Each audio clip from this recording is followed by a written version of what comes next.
And the biggest lesson, and I try to tell my children this now, they're 19 and 17, is that you're afforded opportunities. It's what you do when you get into these places, and maximize those opportunities and learn and grow and give 150% and be the first person in and be the last person out.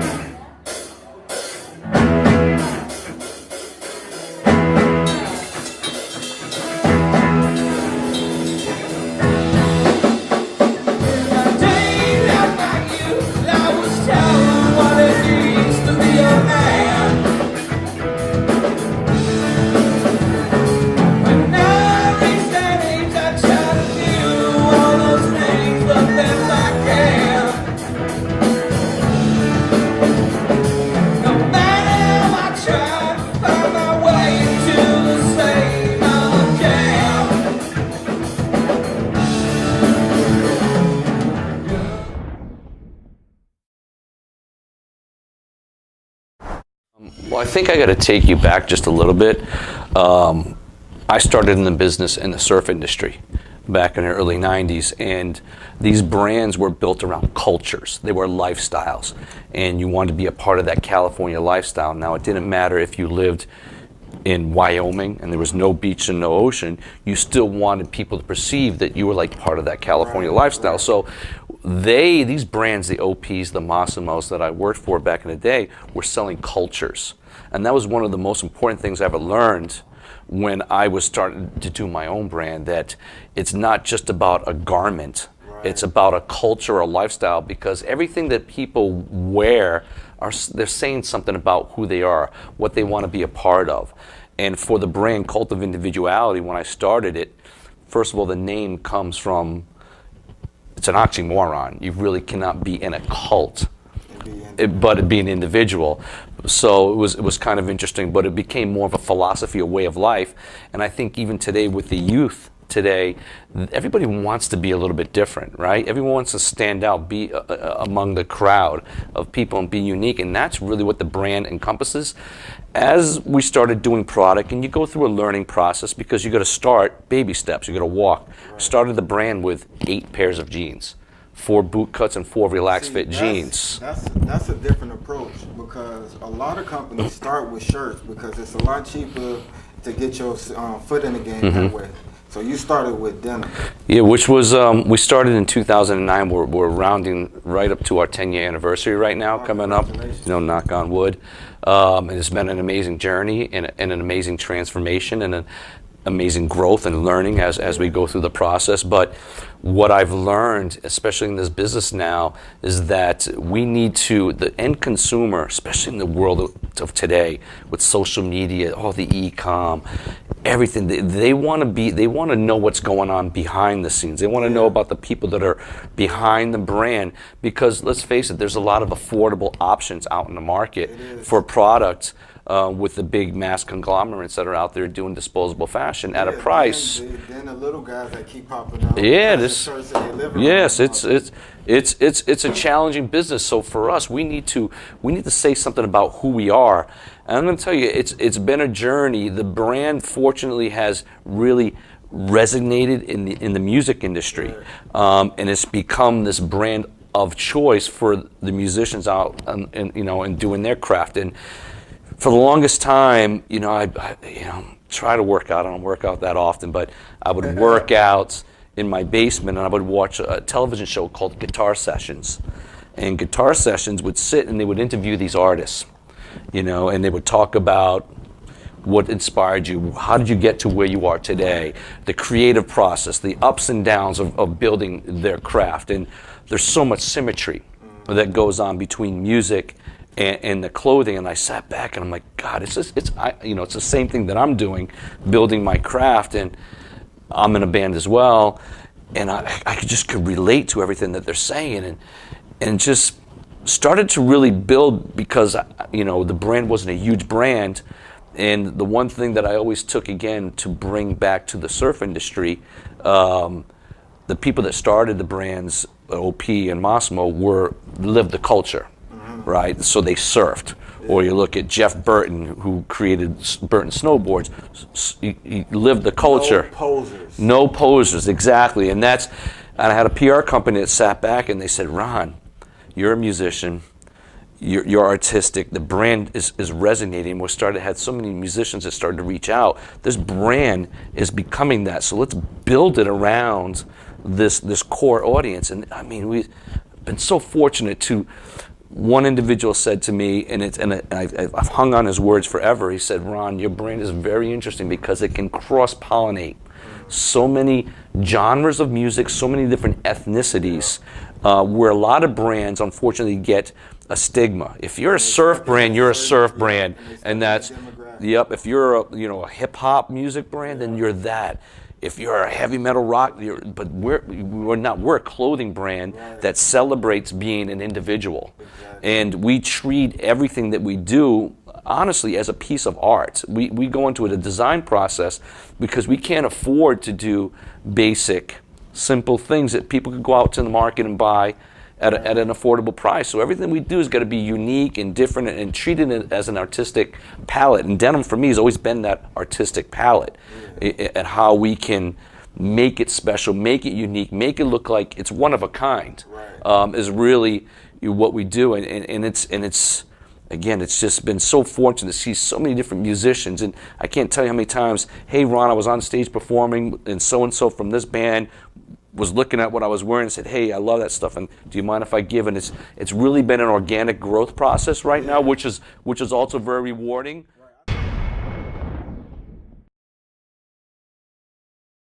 I mean, it goes back to, again, social media, right? Instagram and Facebook and that whole thing. And you want to get product on Tastemakers. You want to get your stuff out there. But also in this day and age, you get product out there, and there are always people that can react quick and see something. So when you're innovative or doing things that are different, the biggest form of flattery is replication, right? So it happens. It happens, and people do chase, or sometimes it's not always, unfortunately, it's not always the most talented, right, or the best at something or best product. It's sometimes the people that are the best marketers.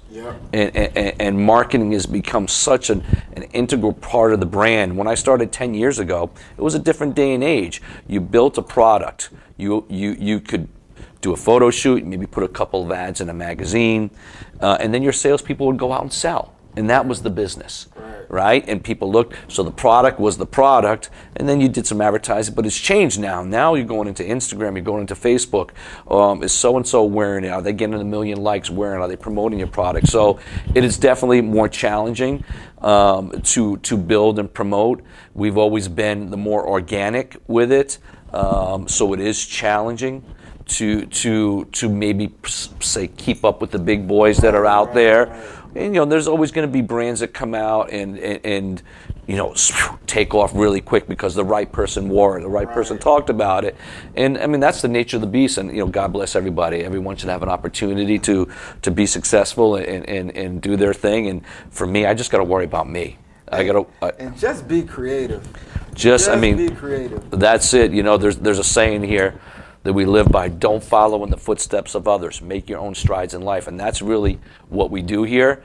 And I think when people come into the office, it's interesting, because even with your social media and your website, you go there and you can get a vague idea of what the brand is about, but not until some of the people step into the office and are like, wow, this is what you guys are about. So it's very, very challenging to always convey the culture exactly on a computer screen, because that's what on their phones or your computer, that's what you're looking at. So it is challenging, and with my product also, it's a touchy-feely. For me, I never sacrifice quality. Quality is the first and most important thing. I'm going to tell you the truth. I was in south suburb of Chicago, and I was just shopping. And I walked past, actually, these jeans I got on. And I looked at them, then I'm like, okay. I walked around, but it was stuck in my mind, so I went back, and I just touched them, because that's my thing, like I do a lot of shopping. So I always feel the material just to see, okay, that's cool, but it's not real quality. Yeah. when I touched these and I actually got home and I put them on for the first time, I can honestly say, like, I love the quality of your work. Thank you. Thank you. It's done very well. Thank you. And there's not too many brands that I can honestly say that about. Not to down any brands, but I'm just speaking truthfully. Because I notice a lot of brands, sometimes you put the jeans on and the inside of the jeans feel like it's almost scratching the leg a little bit. Yeah. And these are just so comfortable. And I love the quality that you put into your work, honestly. It's you know, it's one of the most important aspects. I mean, everybody approaches their product or their brand or whatever they're doing differently. I'm trying to build a legacy. I want something that's going to be around long after I'm not around. You know, and God willing, my kids are involved with the business at that point in time and sharing in the legacy. But quality is the most important thing because, again, there's so much affordable options out there that's not that great that people want to go spend X dollars on a pair of jeans. You can go spend, but at the end they might buy 4 or 5 pairs, and they ended up spending more than buying one good pair, if that's from me. From our product. So it's important. Backing up a little bit about the branding, the separation, it's again, I alluded to that we started the brand in denim in 2009 with 8 pairs of jeans. It was actually 4 boot cuts and 4 relaxed fit jeans, and it's grown now to men's, women's, kids, accessories, backpacks, socks, underwear, belts. Probably the single best thing that I ever did, because the brand Cult of Individuality, to say the name is a mouthful. Most people refer to it as cult. Yeah, that's what and most people say cult denim. What it's changed, we used to be 95% denim.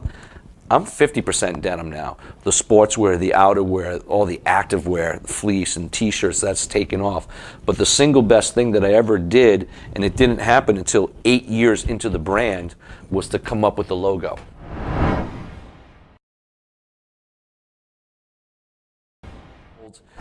I had tried for many years to come up with something that became symbolic, iconic of the brand without having to just put Cult of Individuality, and I couldn't. I got frustrated. I started to hire people to try to come up with something that resonated to the brand, that could bring about the essence of the brand. Couldn't come up with it. So I was traveling overseas, spending 7 weeks over there shopping, designing the collection, and while I was waiting, I started sketching this logo. I actually sketched it for my music band, which is called Fools for Kings. And I sketched it there, and I'm like, wait a minute. So I gave it to somebody. They slopped it into the computer quick. I'm like, that's it. That's the logo. Immediately sent it to my PR company, sent it to my salespeople, my sales manager. Everyone's like, that's it. And it kind of resonated with everybody because it had a little bit of a rebellious nature to it. Fun, whimsical, serious, maybe some familiarity with it, and it's single-handedly probably the best thing I've ever done for the brand, because it took me from being just a jean company to what we're talking about, really a full lifestyle brand, where people used to come to me, hey Ron, love the jeans, love the jeans, love the jeans. Hey, can I get some jeans? Or the celebrities. Now it's like, can I get that t-shirt? Can I get that hat? Can I get that shirt?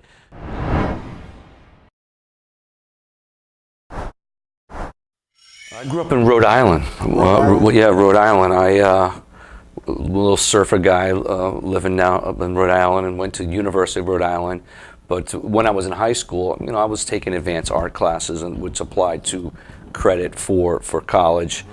Truth be told, I really wanted nothing to do with the clothing industry. My passion was the ocean. I love the ocean. I wanted to be a marine biologist. Truth be told.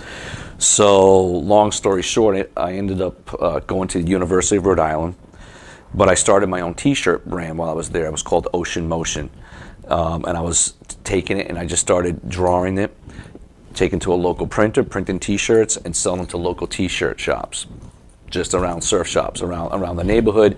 And then I started designing for all the different clubs and the fraternity on campus. Oh, go see this guy. He can do your t-shirts. He can do this. And it started to take off there. And I was in an art class, and I hadn't declared my major as art yet. I was in a class with a teacher, art teacher, and he's like, "What's your major?" And I'm like, I'm undecided. I'm thinking marine biology. He's like, "You're gonna waste your talent." And now, now he's sounding like my parents, Right. But I just figured I would never make money with it. So he's like, switch. So I switched to art, and sophomore year, I'm like, God, I don't know, maybe business. So I ended up 4 years graduating with a double major, business and art major, because I wanted to make sure I was covered. And then I'm thinking, maybe I'll use my creativity, but working in advertising, in the advertising industry. And then as life would have it, just things work out in a strange way. Again, I was a surfer, had my own little surf brand. My dream company back in the day was Ocean Pacific, right? I mean, at that point, everybody had a pair of OP shorts or T-shirt, and life had it. I ended up getting a job at OP through a friend in sales, in the women's swimwear, which was nice. So I moved from New York. I moved to New York in 1991, and started working at OP in sales. And then and I always try to tell everybody that in any career that they're going after, you get an opportunity. It's what you make of an opportunity, right? Once you get in, any position I've ever had throughout my career, I've had aspirations to do other things. So I start using the stepping. So once I got in there, they started to find out that I was artistic, and I started getting involved with somebody there with the women's and merchandising, color stories and stuff for the women's product there. Then my boss back then took me. He was going to a company called Fleet Street. It was a women's outerwear company. And he's like, "Ron, I want you to come with me and help me start a women's sportswear line there." So I ended up leaving Ocean Pacific after 2 years, and I went with him to this raincoat company, and we started a brand called Zero Exposure. He was there only for about 7 or 8 months, and he left. That was actually your first brand that you started? Starting with him at this other company. The other company owned the brand. We kind of went in and started, and it was women's shirt jackets and different kind of sportswear things. And it since has grown, and I believe they license and they have swimwear and all different things that have taken off from that. Good for them. Yeah, good for them. And the company that I had worked for with Ocean Pacific, they had picked up a license for Massimo, which was another surf, volleyball, beach line, and it took off, and they wanted me to come back. So I ended up going back to Massimo for a couple of years, and then the company was going to file Chapter 11, and they ended up selling the Target for $300 million for a 3-year deal. Best thing they ever did.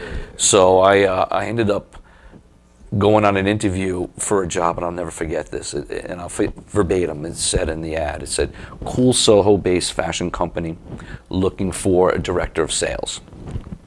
So I'm like, okay, why not? So I go downtown, and I go down to the studio, and the studio, I went from Massimo, which we had a penthouse, and we were, I was wearing suits every day, and it was different, and it went to this penthouse, and it was wood floors and kind of old down in Soho. Before Soho is what it is now. Right. It was on Broadway in Houston, and what they were selling, what they wanted me for was they had just secured the license from Bill Cosby for Fat Albert. Oh, wow. So they were the first company to start taking the Fat Albert cartoon and putting it prior to Fubu did it. We had it first, so we had it. So they wanted me to sell Fat Albert T-shirts. So I'm like, oh sweet Jesus. So I go home to my who I was dating, my now wife, but we were dating back then. I'm like, let me back up a little bit again. So I'm looking at this. I'm like, there's no way I want to sell $7.50 T-shirts after I was working for this mega multi-million-dollar surf company. They had these drawings on the wall. There were six drawings. It was a baseball jersey, a basketball jersey, a track and field, a shooting shirt, a tank top, and something else. And it was a brand that they had called Varsity with a C. And I'm like, what's up with that? And they said to me, oh, that's our baby. We don't want you for that. We really want you for these T-shirts. I'm like, but what's that? Right. It was just illustrations. No, nothing. So I ended up going home, and I ended up taking the job to sell the Fat Albert T-shirts for less than half of what I was making before. And I took those T-shirts, and it was back in the day when Logotel was out, so there were some, department stores were selling, Reese's just corn T-shirts, all these different. It was a moment where all that type of novelty, all that stuff was selling. So I sold a shitload of those T-shirts, and then I went to every single surf shop that I knew, and I sold those Fat Albert T-shirts to all those guys. And it took off, and finally I'm like, it's $7.50 T-shirts. It's just not that exciting. Yeah. So I took that little booklet they had created for varsity. It was a little cardboard with a page that said, this basketball shooting shirt inspired by Michael Jordan when he was in North Carolina. This baseball jersey inspired with the button-off sleeves inspired by Roberto Clemente. Right.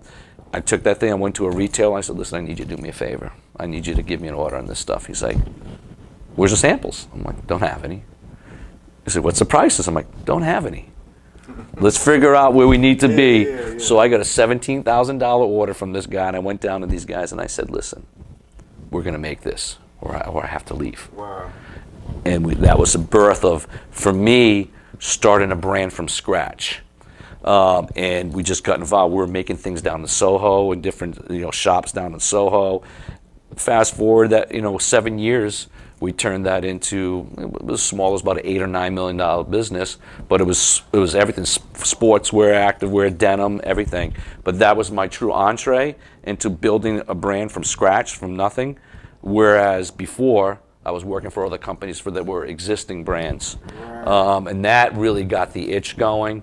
And later on, I was pried away from, after about 7 years of being with those guys, I was pried away to work with a brand called Azure, Azzure. Yeah, they were based out of Virginia Beach, and they had a few different brands. They had a brand called Indigo Red. They had a brand that we'd started later called Schmack, and a few other things. And I was working with those guys there, running the sales and merchandising and traveling overseas. And through that company is where I met the factory that I started partnering with to create Cult of Individuality.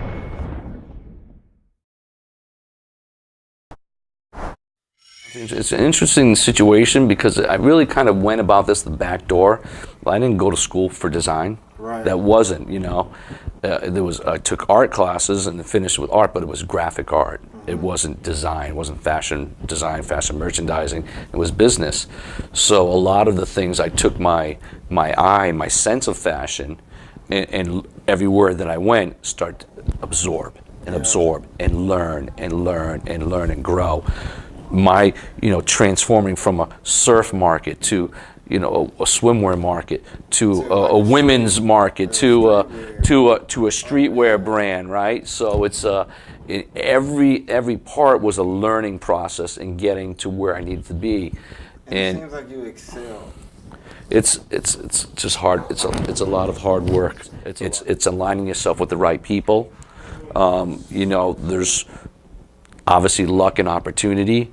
To build a brand in this day and age, it's just not about it's not about the design process, right? Everything's got to be. So you could design the greatest looking product if you don't have the right people that are out trying to sell the product, right, and getting that product from our warehouse into the retail stores to allow the end consumer to actually basically vote on whether it's good or not, right? If it leaves the store, then it's been successful. But if you don't have the right salespeople there doing that, it doesn't work. If you don't have the right marketing team working with you, promoting, building what you're doing, trying to get that message out to the end consumer about what you are, why you're different, why, right, what is it that makes you unique, doesn't mean anything.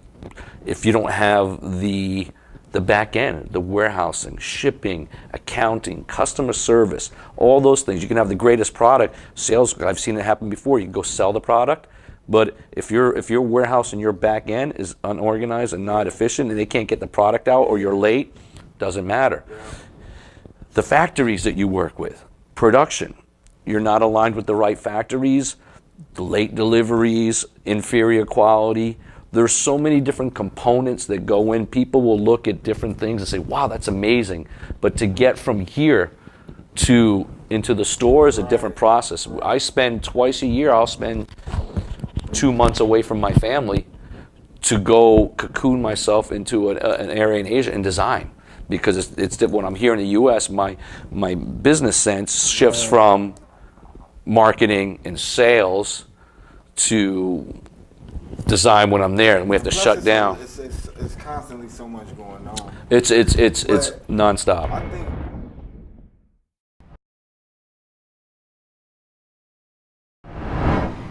when I started in 2009, there was a lot of bumps in the road. Yeah, you know, I was selling it myself. Then I brought in somebody on the East Coast, and I brought in somebody on the West Coast, and you ship that product, and it was at a period when the economy had bottomed out. Really, fourth quarter 2008, going into first quarter 2009. That's when the things really hit.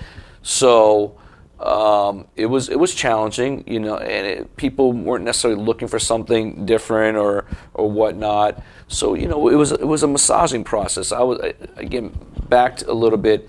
I was a little unique. I didn't have a design degree, right? So I had a business and an art degree. So, and in my first job, it was sales, actually, right? So, and all through my career up until even now with my own brand, I've always been involved with sales. So what made my situation a little bit interesting is that I didn't come out of school with a design degree, and I tried to go work with somebody and say, hey, you want to back me and work with me?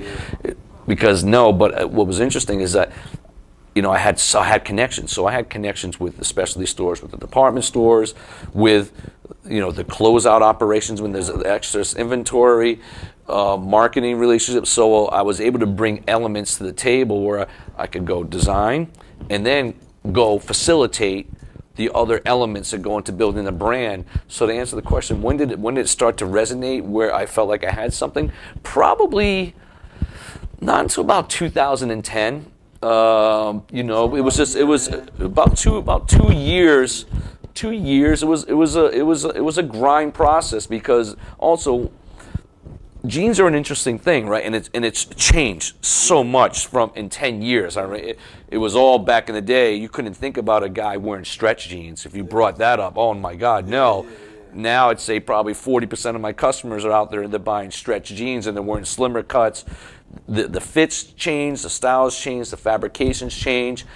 But when I started, I was building a brand that I wanted to make it look like it was vintage. It was very, very vintage. I wanted to make it look like it was a pair of jeans you've had forever, because jeans tell a story, right? And they continue to tell a story because of what you do in them and how you live in them. So I was trying to recreate these really vintage aged. Also attached to memories, man. I went to that concert in those Yes, and we all have our favorite pair of jeans that no matter where we travel, they end up in the luggage. You know, so I was trying to recreate that in my first 8 pairs of jeans. Those vintage, old-looking, cool. So it was clean. I wasn't about the big logo on the back, right? So there was a trend that was happening with several other brands, was really about the back pocket ornamentation.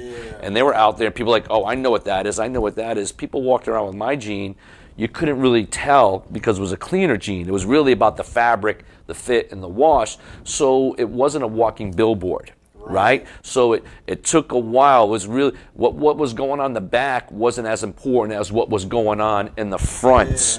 And people, you know, you wear a pair of jeans, you stand up back, and you don't know, you don't know what it is.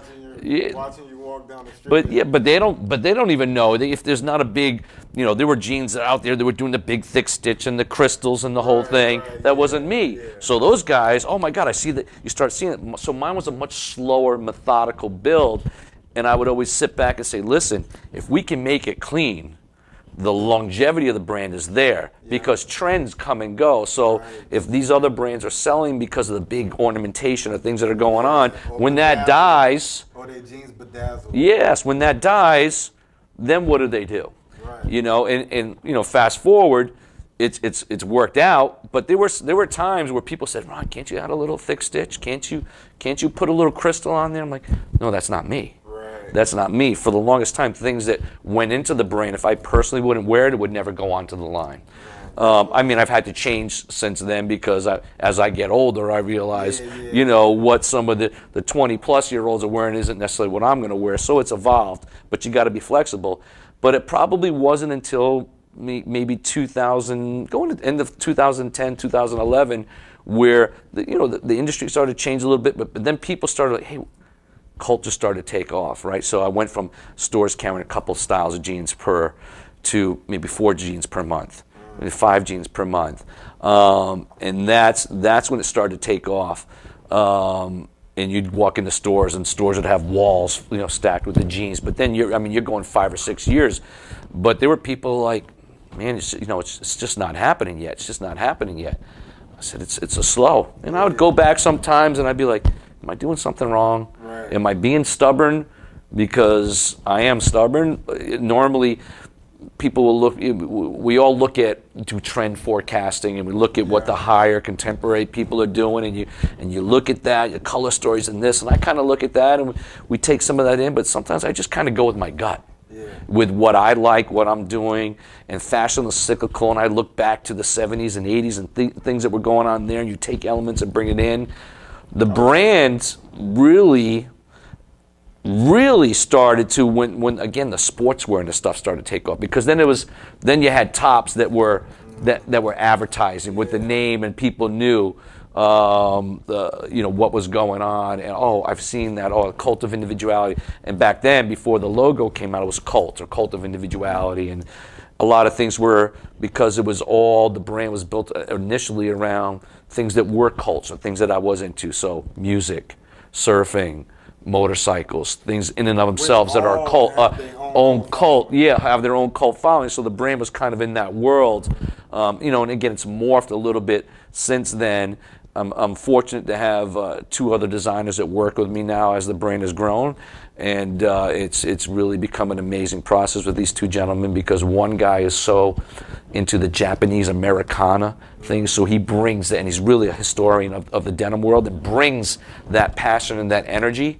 And then the other gentleman, who's a little bit younger, is really just connected to the street, and the streetwear and the contemporary. So you take his vibe with the guy with the Japanese vibe, and you take mine, which is very rock and roll, edgy surf, and we bring the 3 together, and that's what really makes the product special.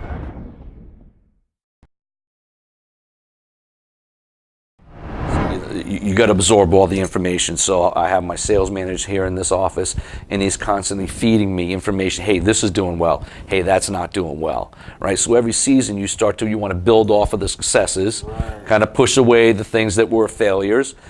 And sometimes failures just weren't because the product wasn't right. Just maybe the timing wasn't right, because there's been some things. I actually pulled some things out of a suitcase from an archive about 10 years ago that I couldn't give away, couldn't sell it, failed immensely. And people were in the office fighting over the product because it's actually right for right now.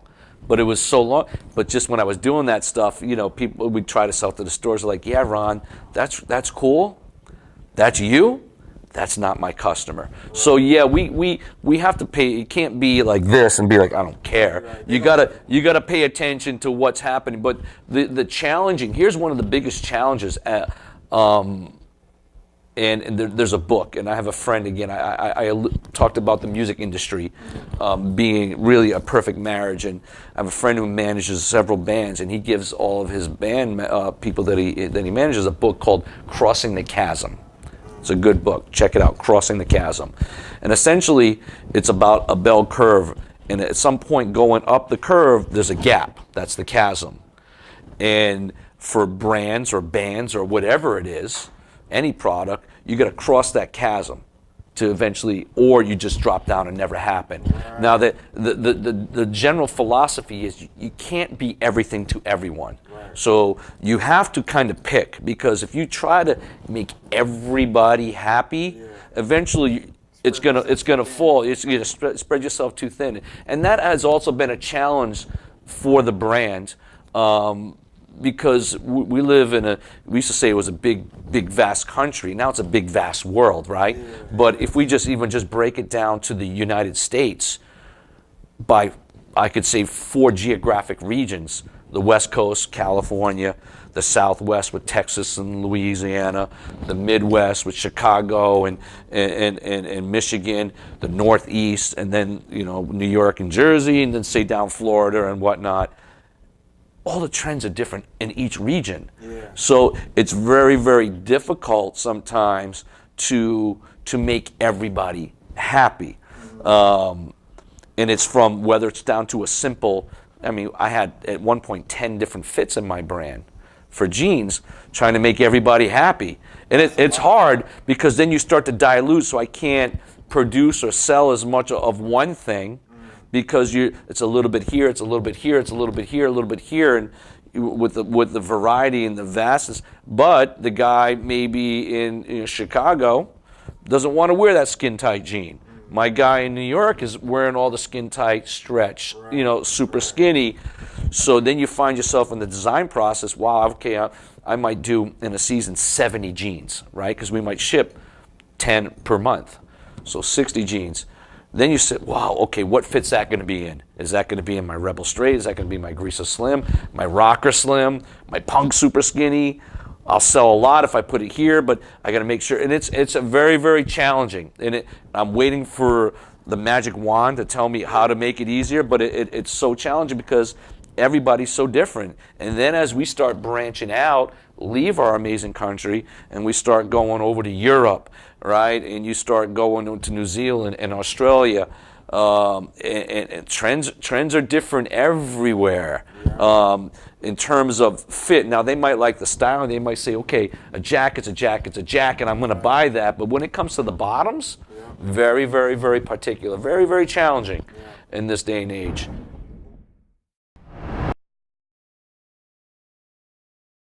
Amazing. I'll tell you, going back to when I was in college and I was walking across the quad and I saw somebody wearing my surf t-shirts. It was the most amazing feeling. The very, very first time that I saw somebody wearing my jeans, I was actually with my wife and we were coming into the city. We live in Long Island. We were taking the Long Island Railroad, so we came into Penn Station and we were coming up the escalator. Penn Station, and there was a guy with his girlfriend, and he had on the cult jeans. It was the first time.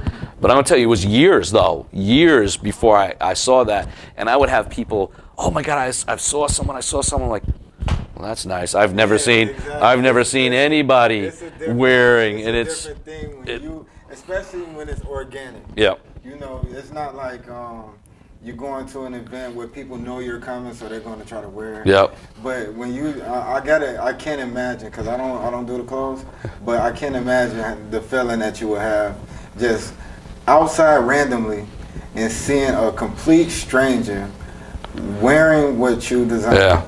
That has to be. It was. I was down at Art Basel last week, and I was at a Swiss Beats party, and the music was so loud.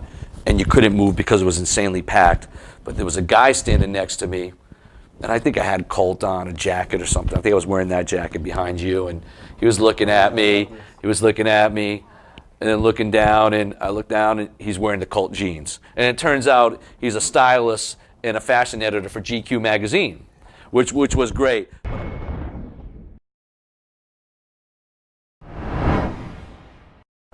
The fashion industry is really, really difficult. The retail landscape has changed immensely. Yeah. So again, back in the day, maybe for mass merchants you had Gap, right? Yeah. But now with the advent of guys like Zara, Uniqlo, H&M, all these different mass merchant retailers that are really doing fashion at a disposable price, everything affects because they're out there and they're doing this product at a great price. So it affects the department stores, right? Because I'll walk through a mall and I'll see a bunch of people going into H&M and Zara, but in the same mall there might be a Bloomingdale's and a Nordstrom, and I don't see as many bags coming out of there, but you see these guys. So it affects, and I think it affects those guys, and I think they start to change, their pricing structure, right, to run sales and different things, and then it affects the specialty stores, right? Because if they're carrying a similar product, mom and pop boutiques, which for me they're my lifeline. 99% of my business are mom and pop boutiques. And we've been we're very selective in who we sell. We establish great partnerships with them, and our brand is not available. You can't go down the street and see the brand in 10 different retailers, and that's for me why, in this day and age, the last 10 years with a novelty brand, it's tough. I've seen a lot of brands come and go, but we try to really partner with our retailers and be important to them because they're important to us. But they suffer because of those markdowns. And then you have other brands that start opening their own retail stores, and then you have the world of e-commerce, and so much business being done online that it's changed. It's changed the business from that structure from a pricing. So there's a lot of stuff out there at crazy prices. There's a lot of stuff out there, period, in the waterfall effect with the markdowns and discounts, and even to the point where, listen, there's we all know there's retailers out there, the Neiman's Last Calls, the Saks Off Fifth, the Nordstrom Racks, and all those guys. They even start to struggle, right? Because the department stores, that the guys at Nordstrom Rack is a subsidiary of Nordstrom, they're marking down their product. It's so now their price is not that different from the regular department store. So it's become a challenging game. It's become difficult even for me, dealing 90+% with the specialty stores. The economy fluctuates. The retailer back in the day, when there was less competition or less of those other elements affecting, maybe more money out there, disposable income, they would buy. I would go to a trade show in February and I would launch my fall 2019 collection coming up, and they would buy through December. Now I go to a trade show in February and they're like, what do you have for April, May, June? They're not looking, and for me producing, I need to secure orders, take those orders, go to my factories that I'm producing and hand them orders, and it takes 120 days to produce. So it chases, now the game has changed, where before I'd have a ton of orders in hand and I could say, okay, I sold X amount of this, I'm going to go buy. And I know 90% of my guys booked already, so I knew. Now maybe 30% book, or 50% book. So you're starting to do projections and change. So the buying appetite for those stores changes. Not one, more living in the here and the now. The traditional back to school business people used to build a lot upon, that doesn't exist. It's more of a buy now, wear now. So the industry has changed, where maybe back in the day you were shipping a ton of jackets, maybe August, September. You can't now, because most parts of the country, even here in New York, you're 80 degrees. So how much outerwear are you selling in September? So it's just with the climate changes, which not everybody starts to think about. There's so many different elements when you become that full brand. It's just not a jean or a t-shirt, and you have the outerwear and you have all the different parts of the company that are building that lifestyle. There's so many different elements.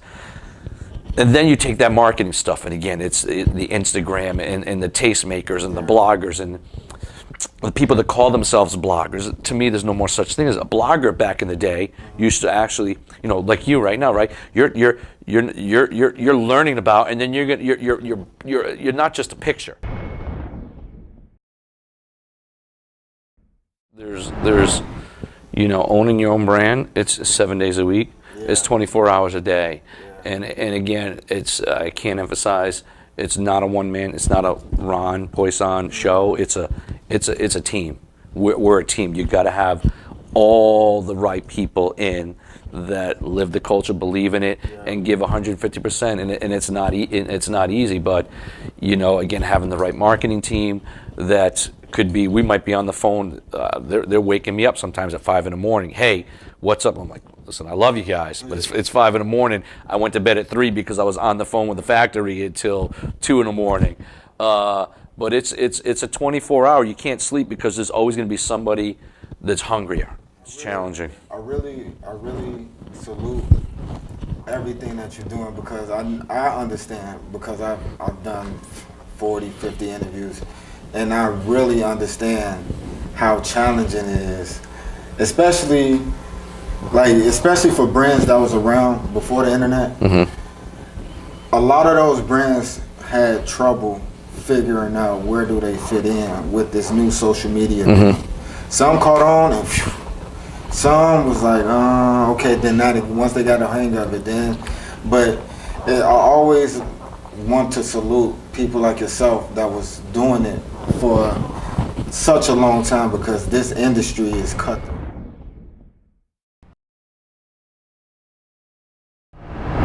We're living in a day and age, and how do we evolve? How do we keep the brand relevant? We're coming into a day and age where it's all about collaborations, right? It's limited edition collaborations. So we just finished off the year doing a collaboration with a company called King Baby, which makes all this jewelry based out of California. I have three collaborations that I have coming with the new collection in spring 2019. I have a collection with a bike company called SE Bikes. It's one of the oldest American-made bike companies in the U.S. It was a BMX bike brand, but they've really blossomed again in the ever-changing world that we're in today. They took the BMX bike and started putting, instead of the 18 and 20-inch wheels on the bikes, they started putting 25s and 28s, and now it's amazing. You don't really think about it till you start to entrench yourself in the world, but you see all these kids riding down the streets now pulling wheelies. Yeah. And if you actually check the bike, you'll probably see on the fork, and it says landing gear. SE Bikes has kind of taken off, so it's become a cult. Yeah. Right? And somebody had introduced me to them, say, why don't you go talk to these guys? I'm like, I came from the action sports. I'm not really sure my customers riding the BMX bike. But again, you never know. So I had the conversation, looked at what they were doing. I'm like, yeah, that's my guy. And it's funny, now that I'm doing a collaboration, we did some bikes that I have here in the office, and I did a sportswear collection for them. Yeah, a sportswear collection for them. A small capsule that we're shipping to stores, I think, in March of next year. But I'm seeing the kids riding around on the bikes all the time now, which is cool. The other collaboration we're doing is with a gentleman. His name is Spiff TV. He's he's huge in the Latin community. He does music videos with just about everybody, and he's actually trying to merge two music genres of hip hop and reggaeton together. So a lot of the artists that he's working with, Bad Bunny, Anuel, and different things. So he's actually kind of he's moving into music as well. He just released an album called The Union with several different artists on it. So I'm doing a collaboration with him as well on a collection. Then we're also, which is kind of, it's music related, just always incorporating the DNA. And then I'm also doing a collaboration with a music venue, iconic music venue out in California called Whiskey A Go Go. It would be the equivalent to what CBGB's was here in the New York City music scene. It's in Hollywood, and some of the most iconic musicians have played at that venue. So I'm doing a small capsule collection with those guys as well, just always fueling the grassroots and the music scene with the brand. And then we have a few other collaborations coming up. Be on the lookout. It's our 10-year anniversary, so we've started to incorporate a little treat onto the jeans with the little X's on the back thighs.